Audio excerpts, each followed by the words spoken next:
Суд Гарадзенскай вобласці прыняў рашэнне ліквідаваць арганізацыю, да якой належыць партал Гродна Лайф. Гэта павінна здарыцца, спадарства, да 30 лістапада. Вітаю, гэта Белсадзум, Сергей Пацасонны, а на пачатак сумная навіна. Пайшоў жыцця на 74-м годзе вядомы, знакаміты беларускі паэт Алесь Разанаў.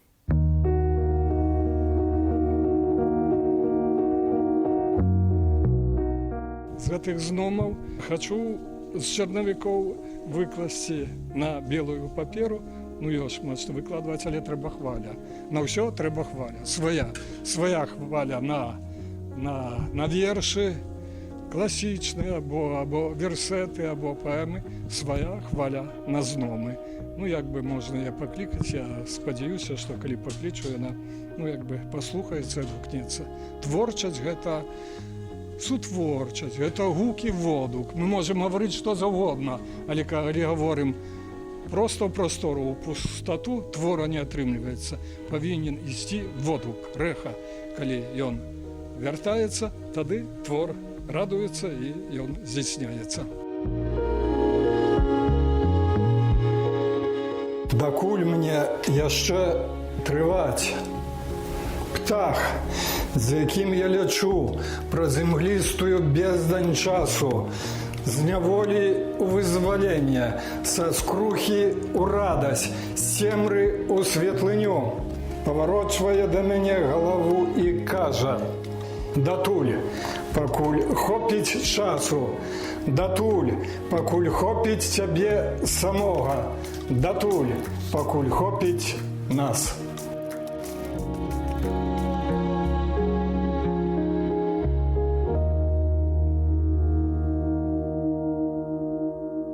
Непамерную страту для беларускай літаратуры адыход паэта Алеся Разанава абмяркоўваем з паэтам і перакладчыкам Андрэем Хадановічам, які ўжо цяпер на сувязі. Вітаю вас, спадар Андрэй.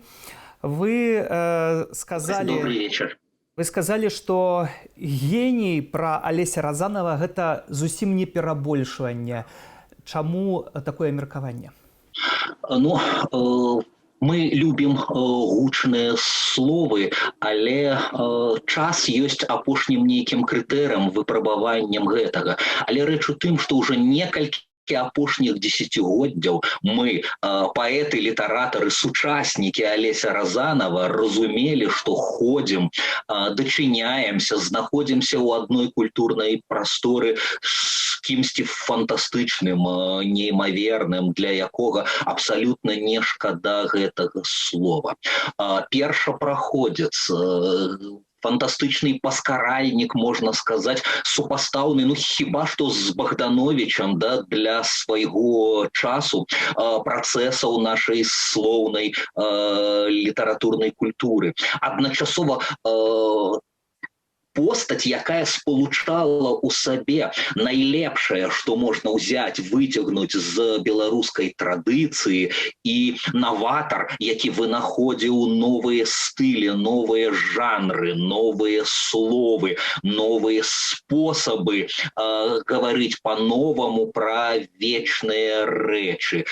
Так што ніякага перабольшання ў гэтым няма.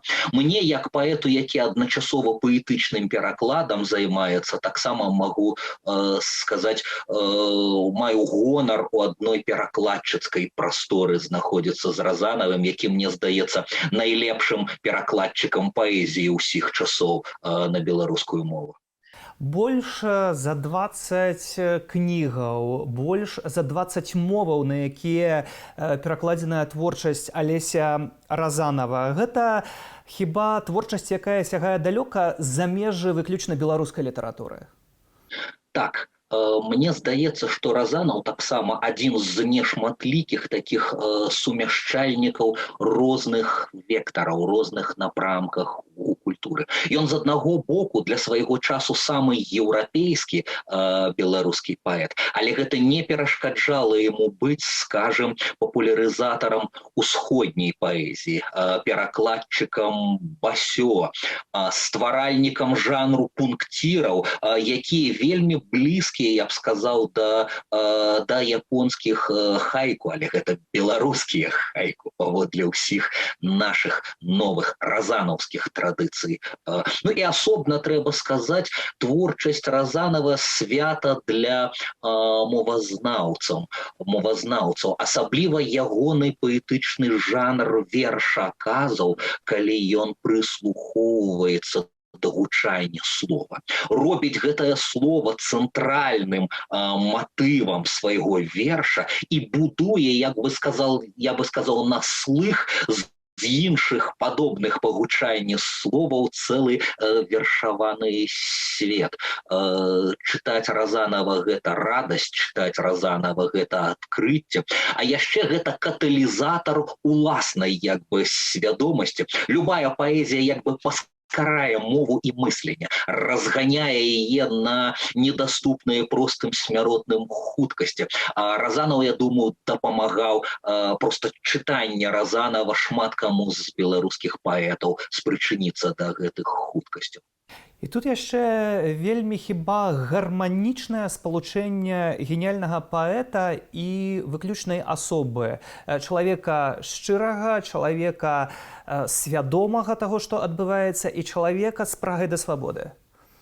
Ну, мы ведаем, што зусім юным студэнтам Алесь Разанов быў сярод тых, хто патрабаваў у БДУ выкладання на беларускай мове, за што пацярпеў, быў выключаны з універсітэта, потым вучыўся ўжо ў Берасці.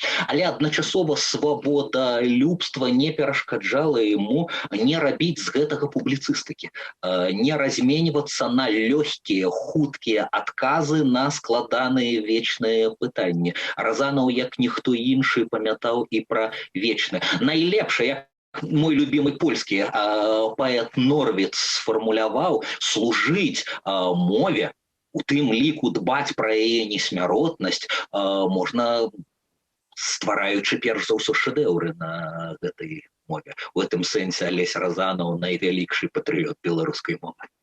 Але таксама апошнія дні Алеся Разанова гэта і змаганне таксама за пэўныя вартасці свабоды. Ён быў віцэ-прэзідэнтам пэн-цэнтру, які патрапіў пад закрыццё, пад пераслед, пад ліквідацыю. Таксама Саюз беларускіх пісьменнікаў, які мае сёння той жа лёс. Усё гэта нелёгкія апошнія дні паэта. Мяне яшчэ 10 гадоў таму уразіў эпізод. Алесь Разанов, які далучаецца да пікетоўцаў, да пісьменнікаў-пікетоўцаў, якія прыходзяць на ганак КДБ патрабаваць вызвалення Владзіміра Некляева. Мы ведаем, што часам на паэтычным парнасе цесна, што адносіны паміж найлепшымі паэтамі свайго пакалення не заўсёды бясхмарныя і ідылічныя.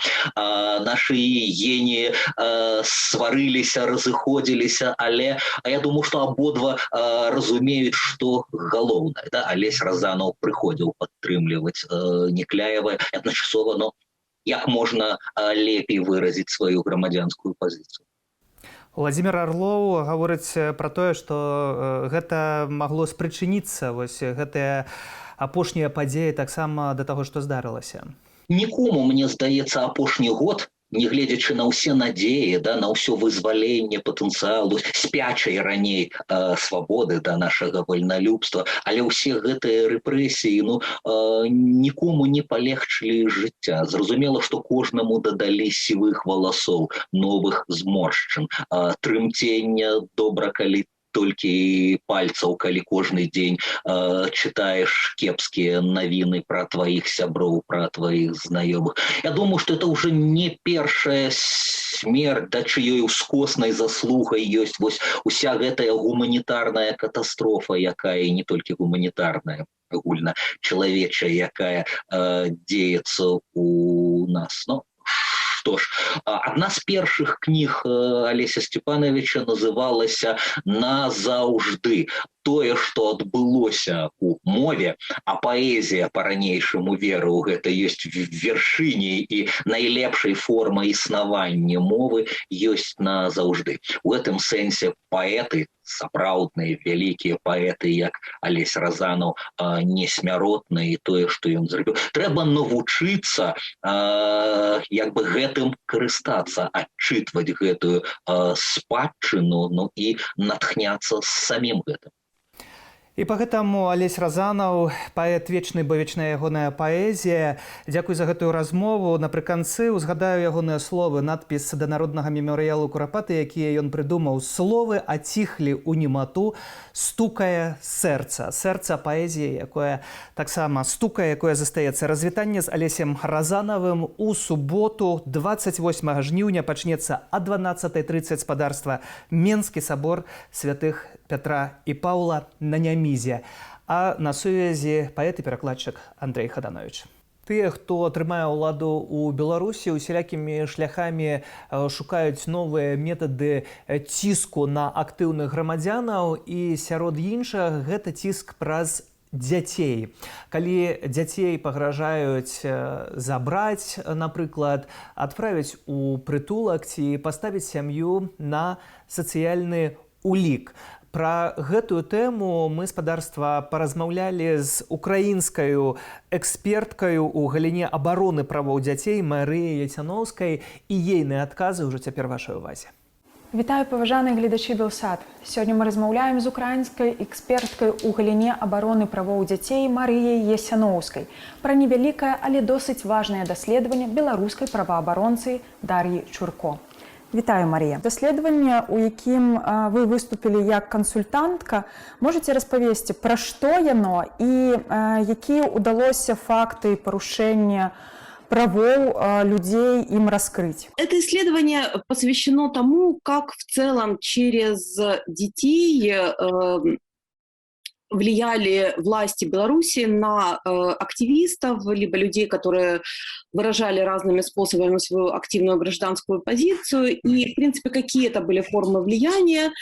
В общем-то, все это оставалось в рамках действующего законодательства, но это, скажем так, один из таких вот примеров того, как действительно действующее законодательство и размытость многих понятий, которые касаются прав ребенка, можно использовать и против самих детей, и против родителей, неправильно в том числе трактуя понятие, что такое наилучшие интересы ребенка. Однак даследаванне, яно не такое вялікае, усяго 24 чалавекі прынялі ўдзел. Наколькі можна казаць тады пра масавасць ціску праз сацыяльныя службы на палітычна актыўных бацькоў? Ни я, ни авторка исследования не гнались за какой-то репрезентативностью. Мы хотели вообще увидеть саму картину, насколько наши предположения являются обоснованными. И я считаю, что как раз 24 интервью, собранные в течение месяца, показывают, что это явление массовое, это уже не единичные случаи, как там 10 лет назад в отношении Ирины Халип, но это действительно массовая политика использования детей для давления на их родителей. Якая функція ў сацыяльных службаў на самой справе павінна быць і чаму улады сталі выкарыстоўваць гэта як адзін з механізмаў ціску на людзей? Это всегда было и всегда практиковалось. В постсоветские времена практика, она стала чуть меньше, но все равно все государственные службы, они еще очень долгое время носили карательный характер. То есть суд – это не тот орган, который решит, кто прав, кто виноват, это априори какая-то карательная система. То же самое и социальные службы, которые занимаются детьми. То есть фактически основной функцией долгие годы этих социальных служб было изымание детей из семей. Нахождение какого-то повода и непосредственное изымание. Здесь вот наши две страны имеют абсолютно одинаковую практику изначально, но совершенно очевидно, что функция социальных служб должна быть другой. Функция социальных служб должна быть помочь семье, помочь ребенку остаться в семье, сделать так, чтобы, ну, в общем, либо родители как-то поменяли свое поведение, либо помочь какими-то дополнительными действиями, в том числе материально. Марія, ну вось згодна з вынікамі анкетавання, так, якія давалі адказы бацькі, у асноўным ціск ён праз пагрозу пастаноўкі на ўлік альбо ўжо выняцце дзіця з сям'і. Наколькі можна меркаваць, што будуць ажыццяўляцца гэтыя пагрозы, альбо гэта толькі на словах дзеля таго, каб прыпужнуць? Да, в большинстве случаев это были только угрозы, но это те угрозы, которые могут быть реализованы, и мы знаем случаи, когда люди получили реальные сроки, и их дети действительно попали в различные формы государственной опеки. То есть, в принципе, да, с одной стороны это угрозы, но с другой стороны эти угрозы вполне могут быть реализованы. Насколько, как, в каких случаях, когда, тут, к сожалению, не могу оценить вероятность. Зразумела, што ў большасці сваёй і, напэўна, у 100% вось з апытаных людзей усе гэтыя справы палітычна зматываваныя. Аднак прыкрываліся яны даволі фармальнымі такімі прычынамі, да прыкладу, неналежны догляд за дзіця, выхаванне альбо невыкананне бацькоўскіх абавязкаў. Чаму яны тады адкрыта не кажуць, што мы за вами прыйшлі, таму што вы палітычна актыўны чалавек? Потому что нет такого основания формального в законодательстве. Ну, то есть есть формальное основание невыполнения или некачественное выполнение своих родительских обязанностей. Очень такая расплывчатая штука. И, в принципе, ну, вот как бы политическая активность, не соответствующая определенной идеологии, с какой-то натяжкой государством, ну, вот подтягивается под вот это невыполнение родительских обязанностей. А политические убеждения, они там не названы. То есть, в принципе, законодательство-то, в общем-то, у нас у всех достаточно соответствующее международным стандартам. Вопрос только еще в том, как оно трактуется. Но в этом случае оно трактуется именно в пользу идеологии государства. И не такие политические взгляды, как хотелось бы государству у родителей, рассматриваются как угроза для дальнейшего развития ребенка. Ну и, в общем-то, как основание утверждать, что родители не выполняют свои родительские обязанности, не воспитывают ребенка вот в духе того патриотизма, как хотелось бы государству. Марія, ну вось вы як экспертка якраз у галіне абароны праў дзяцей, так, якім чынам тады бацькі могуць абараніць сябе, каб не здарылася самага страшнага, менавіта выманне дзіця з сям'і? Сами службы и сами суды, они как раз и должны защищать семью, и как раз к ним, и по идее, должна обращаться семья в ситуации защиты своих прав. Но парадокс заключается в том, что как раз службы и суды, они находятся на противоположной стороне, и как раз вот они принимают решение о том, чтобы изъять ребенка. И вообще, если говорить про белорусские реалии, ну, дети и их родители, они, в принципе, остаются наедине с этой проблемой. То есть единственное, что вот, в принципе, мы вот когда обсуждали рекомендации, с рекомендациями было очень сложно вот в этом исследовании, потому что действительно внутренние механизмы, ну, они как бы либо направлены против семей и детей, либо не имеют достаточной силы, как, например, там, общественные организации. Единственное решение, которое мы вот приняли, что надо обнародовать такие случаи, чтобы международное сообщество об этом знало, и другие семьи знали о том, что они не одиноки в этой ситуации, и, в принципе, совместно как-то искать выходы. Но на данный момент обращаться некуда. И это одна из очень основных проблем, наверное, в этой ситуации. Вялікі дзякуй вам за размову. Гледачам жа Белсат нагадаю, што мы размаўлялі з украінскай эксперткай у галіне абароны правоў дзяцей Марыяй Есяноўскай пра даследаванне беларускай праваабаронцы Дар'і Чурко па тэме ціску на палітычна актыўных бацькоў праз пагрозы забраць дзяцей. Таксама сумная навіна спадарства з Гомля. Там маюць закрыць арганізацыю «Талака». Гэтая суполка, якая існуе ўжо больш за 30 гадоў. І вось цяпер таксама падпадае, як аказваецца, пад ліквідацыю. З намі на відэасувязі намесніца старшыні «Талакі» Ларыса Шчыракова. Вітаю, Ларыса. Гэтая навіна сапраўды вельмі сумная. 30 гадоў, больш за 30 гадоў існавання і, магчыма, цяпер закрыццё.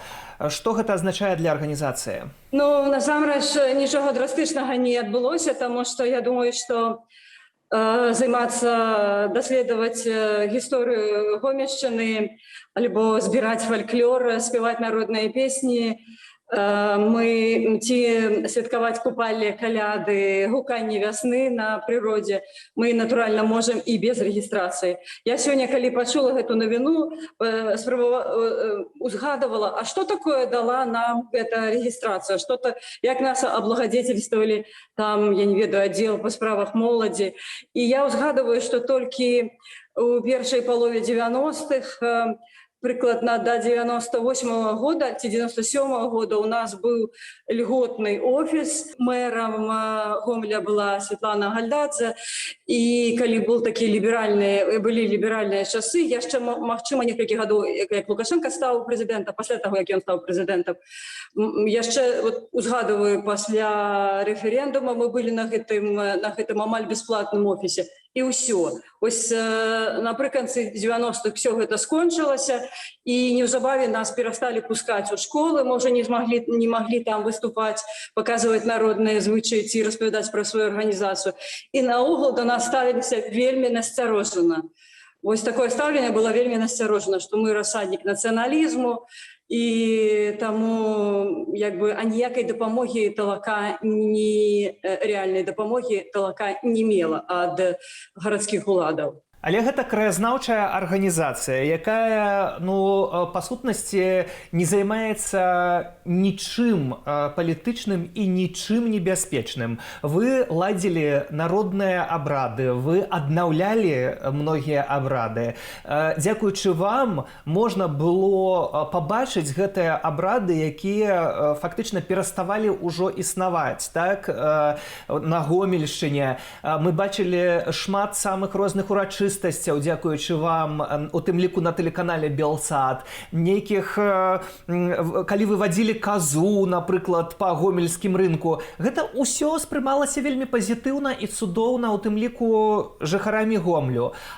Чаму раптам Талака робіцца небяспечнай для ўладаў? Ці ў нас уже небяспечнае проста ўсё, што звязана з беларускасцю?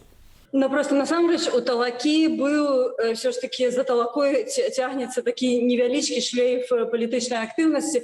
Што я маю на ўвазе? Напрыклад, на пачатку 90-х гадоў все кіраўніцтва Талакі сышло у БНФ гомельскае, ачоліў, то есть колішні кіраўнік Талакі ачоліў гомельскае БНФ. Вось. Потым недзе ў 93-м годзе Талака зноў аднавілася, і мы ўсё ж такі бралі ўдзел у палітычных кампаніях у якасці назіральнікаў і іншым разам агітатараў за нейкіх кандыдатаў. Ну, як мы не як сябры арганізацыі, але многія сябры, у прынцыпе, мы такія, у 90-х годах мы былі даволі палітызаваны. Для нас мы не толькі займаліся і абмяркоўвалі народныя звычаі і абрады, але ўсё ж такі былі вельмі моцна заангажаваны і ў грамадскае, не толькі ў грамадскае, але ў палітычнае жыццё. І нават у 2001 годзе Талака брала ўдзел у мабілізацыйнай кампаніі «Выбірай». Вось, гэта кампанія, яна як бы была не за нейкага кандыдата, а просто мобілізацыя, спрыянне мобілізацыі людзей, каб людзі просто пайшлі на выборы. Это вот было апошні раз, калі Талака, 2001 год, прэзідэнцкія выборы, это был апошні год, калі Талака займалася і была заангажавана уже як арганізацыя была заангажавана ў палітычную актыўнасць. І з гэтага часу мы ўжо адышлі ад палітычнай актыўнасці, уже не сябры, в прынцыпе, не бралі, не арганізацыі, не бралі ўдзел у палітычных кампаніях, але репутацыя ў вачах гарадскіх улад у нас ужо была адпаведная. Ну, просто натуральна, што беларушчына заўжды успрымалася уладамі варожа. Што тут казаць? Калі ты размаўляеш па-беларуску, ты падазроны. Таксама ўзнікае пытанне далейшай бяспекі для сябраў арганізацыі, бо, канешне, ніхто не застрахаваны сёння ў Беларусі, але гэта пытанне насоўваецца, як мяркуеш? Ну, асабіста я не адчуваю, што ёсць нейкая небяспека менавіта для сябраў арганізацыі, таму што нас ліквідуюць не таму, што мы нейкія небяспечныя і займаемся нейкай такой дзейнасцю, якая ўяўляе сабой нейкую небяспеку. Ліквідуюць проста таму, што кагосьці разыграліся нервы, камусьці захацелася адпомсціць за санкцыі, якія ўведзены ў дачыненні да Беларусі. Просто сыходзячы з гэтых мэтаў, якія ставіць перад сабой дзяржава, я думаю, што пераследа шэраговых сябраў не будзе. Будзем на гэта спадзявацца, але бачым таксама такую зачыстку вось гэтай грамадзянскай супольнасці у Беларусі. Як гэта, ты кажаш, што, канешне, можна захоўваць абрады, можна займацца вывучэннем краязнаўчым таксама, гэта не будзе ніякай перашкодай. Але калі казаць пра тое, што зрабіла Талака за дзесяцігоддзі свайго існавання, то чым бы ты асабіста хацела пахваліцца, што самае галоўнае для цябе ў гэтай арганізацыі? Са звычайных русіфікаваных маладзёнаў мы рабілі беларусаў. Сапраўдных шчырых беларусаў, якія потым надалей неслі гэту беларушчыну, як тую паходню, неслі гэту беларушчыну па жыцці. І нават калі яны з'язджалі ў іншыя краіны, все роўна яны заставаліся беларусамі, все роўна яны размаўлялі па-беларуску, гадавалі сваіх дзяцей па-беларуску. То бок, безумоўна, Талака была кузніцай проста нацыянальна-патрыятычнаю такіх людзей, маладзёнаў. Яна проста, што там далёка за прыкладам хадзіць, па прыклад хадзіць. Я сама прыйшла ў Талаку абсалютна рускай дзяўчынаю, і дагэтуль ўсё прайшло. Я прыйшла ў Талаку ў 94 годзе, зараз палічыце, колькі я ўжо ў Талаце. То есть я ўжо даўно выйшла з узроста маладзёна, але ўсё роўна маё жыццё змянілася на 180 градусаў менавіта дзякуючы таму, што я трапіла на Талаку. І па гэтаму тут варта адзначыць толькі адно, што незалежна ад таго, будзе закрытая Талака, не будзе, беларушчыну у сэрцы, у душы знішчыць нельга. І гэта, напэўна, самае галоўнае дасягненне Талакі і тых, хто цікавіцца беларушчынай. Дзякую, Ларыса, за гэтую размову. Намесніца старшыні гомельскай Талакі была з намі на сувязі. У сакавіку спадарства і таксама яшчэ ў снежні два аўдыёзапісы трапіла да ініцыятывы «Байпол». Меркавана на гэтых аўдыёзапісах голас былога міністра ўнутраных спраў спадара Юрыя Караева, які называў беларусаў тупаватымі, недалёкімі, таксама казаў, што трэба некага прыбіраць, хіба тых, хто пратэстуе. І вось прававая ініцыятыва правяла экспертызу гэтых аўдыёзапісаў, і сапраўды аказалася, што на іх голас Юрыя Караева. З гэтай нагоды з намі на сувязі прадстаўнік Байполу спадар Олег Талерчык. Вітаю вас. Добрый день. Спадар Олег, што гэта азначае цяпер, калі экспертыза праведзеная, адмыслоўцы сказалі, што сапраўды гэта Караеў?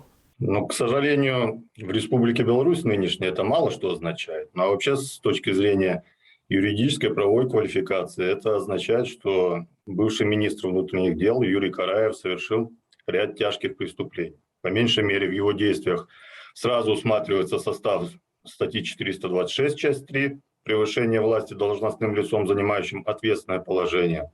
Часть 2 статьи 130, разжигание национальной или иной социальной вражды и розни, совершенной должностным лицом с использованием служебных полномочий, часть 2 этой статьи. Ну и в крайнем случае, даже если была бы нормальная проверка, нормальное следствие уголовного дела, то, я думаю, можно выйти и на такое обвинение, как подстрекательство к квалифицированному убийству. Часть 2 статьи 139, как убийство по политическим, национальным и идеологическим мотивам. Таксама вось тут з'яўляецца прозвішча Сергея Ціхановскага, якога ён называе жывёлінай на гэтым аўдыо, і кажа, я тут працытую: «Нет на него статьи, надо придумать и посадить его надолго. Пусть там сидит, пусть сдохнет там». Кажа, ну цяпер мы можам хіба казаць, што гэта кажа Юрый Караеў пасля гэтай экспертызы. Гэта ўсё азначае толькі адно, што справай Сергея Ціхановскага ужо даўно да таго, як яго ўзяць, схапіць у горадні, як мы памятаем, займаліся самыя высокія чыны на ўзроўні МВД і КДБ, так? Да, мы об этом неоднократно говорили, неоднократно писали, делали подробные разборы. Это дело рук ГУБОП, о чем мы говорили, и непосредственно там есть такой оперативный сотрудник Тарасик, который разрабатывал эту операцию. Проходила она под контролем первого заместителя министра внутренних дел Геннадия Казакевича, но реализовывали ее в Гродно совместно с местными территориальными органами внутренних дел, в частности УВД было задействовано, ну и Следственный комитет. Кстати, Олег Шандарович, который возглавлял тогда управление Следственного комитета по Гродненской области, после этого дела пошел на повышение, стал заместителем председателя Следственного комитета. Тое, што Караеў кажа убіраць, то бок забіваць хіба дэманстрантаў, так трэба гэта разумець. Ці магчыма было, як вы мяркуеце, аддаваць такі загад сваім падначаленым без ведання сітуацыі Лукашенко? В этой стране, которую создал, то есть страна-то наша, Беларусь, это страна для белорусов, но в той системе, в том режиме, который создал Лукашенко, совместно со своим другом и товарищем, компаньоном Шейманом, ничего не делается без их ведома и предварительного одобрения. То есть все действия, которые совершаются представителями этого режима, которые обладают властными полномочиями, все совершаются с ведома и с указанием первых лиц. То бок атрымліваецца, што калі Караеў выконваў загады альбо прапановы самога Александра Лукашэнкі, то тут узнікае пытанне, ці ягоны перавод у горадню з'яўляецца таксама выпадковасцю? Нет, это не случайность. Просто то, что сделал Юрий Караев в первые месяцы протеста, то, как он подавлял, как он уничтожал белорусский народ, оно не могло пройти бесследно. Для белорусов и не прошло, мы все помним, не забыли, знаем, кто это был и почему он это делал. Он сам в этом признался, потому что считает нас недалекими и недоразвитыми, хотя история белорусского народа намного глубже и интереснее, чем история Юрия Караева. А его перевод – это своего рода сделка, чтобы чуть-чуть снизить народный гнев, ну и поставить на самые больные точки для режима в нашей стране на западные территории. Потому что всем известно, что Гродненский край, я сам из Гродно, это край свободы и тот край, где помнят еще, что мы белорусы и откуда и как проистекает наша история. То бок атрымліваецца тое, што Александр Лукашенко ўвесь час паўтарае, што Берасць, Горадня, гэта тут рэгіёны, адкуль ідзе небяспека. Гэта сапраўды небяспека, ці ўсё ж такі голас прапаганды тут сваё робіць? Для него, конечно, это опасность, поскольку мы все знаем, как они любят повторять, и все повторяют. Даже такой деятель, как Карпенков, они, видите ли, все выходцы из Советского Союза, все православные христиане, советские люди. А эти территории до Второй мировой войны были в западном мире. И люди вошли в состав Советского Союза только после 1939 году, там репрессии еще не успели набрать тот оборот. И после 1945 года только стала развиваться эта советская система подавления личности. И старшее поколение помнило, как оно жило. Конечно, жизнь была не сахар, и в те времена в Западной Беларуси, но по сравнению с Восточной Беларусью, оккупированной красными большевиками, жизнь там была получше и гораздо интереснее. Поэтому эти регионы помнят историческое свое прошлое и помнят, что такое человек и годность человека. Александр Лукашенко трымае каля сябе і ўвесь час гэта падкрэслівае, паўтарае самых верных, якія будуць з ім да канца, як ён кажа. Караеў гэта такі верны і гатовы на ўсё? Ну, смотрите, у него во служении находятся в основном, не назвать их иностранцами, потому что они имеют все гражданство Республики Беларусь, но выходцы из других регионов Советского Союза, не имеющие к Беларуси никакого отношения. Когда ты не родился на этой земле, ты не рос на этой земле, у тебя нет привязанности к этому народу. Он окружил себя, как называют нас, но на самом деле он окружил себя манкуртами, еще замазал и испачкал их в крови белорусского народа. Все они понимают, что при падении режима, который неминуем, о их преступлениях вспомнят, и им воздастся в соответствии с законодательством Республики Беларусь, с Уголовным кодексом Республики Беларусь. Сапраўды, што вось на вельмі высокіх узроўнях, на высокіх пасадах мы бачым такіх людзей, якія не нараджэнцы Беларусі. Гэта што, расійскі кантроль унутры сістэмы ці што гэта? Он всегда повторяет, и все его окружение повторяют, что они советские люди. Советский Союз рухнул юридически, физически, но в их умах он продолжает жизнь. А это известная технология всех империй. На подконтрольной территории, на колонизированной территории назначать иншоземцев.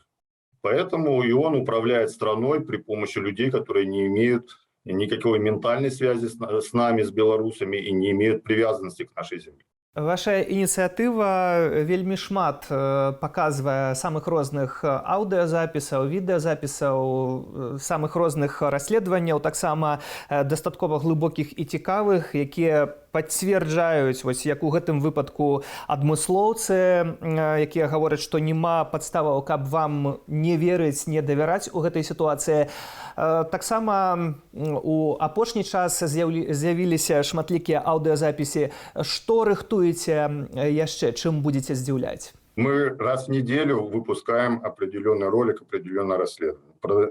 Этот темп мы сохраняем, и материалов достаточно. Мы показываем, к сожалению, мы, белорусы, в принципе, жили, нас затуманили определенным благополучием относительно других восточных регионов бывшего Советского Союза, и мы отвлеклись от собственной жизни, от своих исконных прав человека. Сегодня всем нам, и в том числе нашим согражданам, которые были одурманены пропагандой или было им недосуг изучать эту историю. Я вот в свое время учил историю в Советском Союзе. История Беларуси представляла собой такой подручник, тоненький, там, 80 листов было это подручник.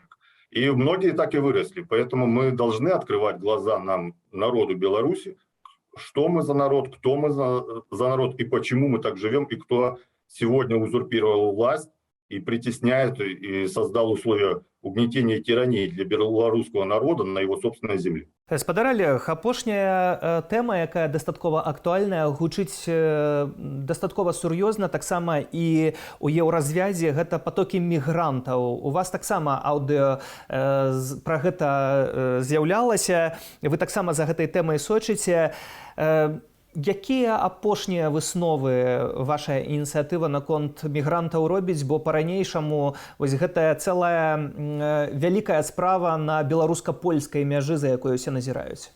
Операция «Шлюз» продолжается, мы о ней рассказали. Это контролируемая операция, которая была разработана еще в начале 2010-х годов. Сегодня она в самой острой фазе противостояния. Но и мы все знаем и должны обращаться к истории, что все мировые войны начинались из пустяков. Поэтому нынешняя операция и нынешние действия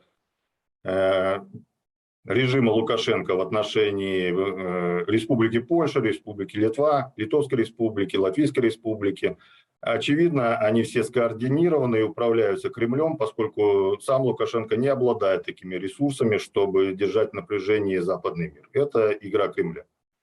Чем она завершится? Но будем надеяться, что уроки истории мы все выучили и не повторим те ошибки, которые были даже при начале Второй мировой войны.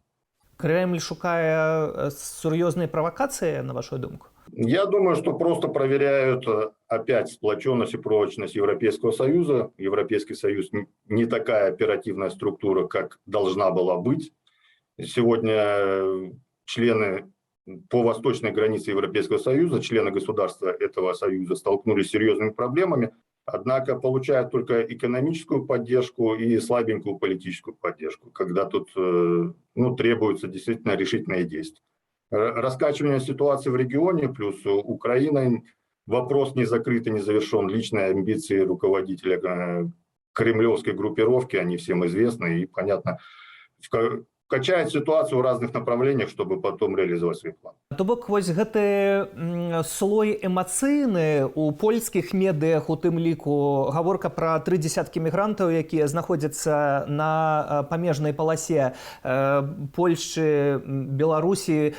Кожная краіна гаворыць, што гэта яны на іх тэрыторыі знаходзяцца і гэтак далей. Гэта ўсё эмацыйны бок. Вельмі шкада людзей, якіх выкарыстоўваюць у гэтай гульні. Але хіба справа сапраўды глыбей, так? З гэтым вы згаджаецесь? Ну, тут вообще нонсенс, честно говоря, с точки зрения вот, международного права. Эти люди находятся в заложниках. Они не могут вернуться ни на ту территорию, с которой приехали, поскольку позади них находятся белорусские вооруженные формирования, которые направляют оружие им в спину.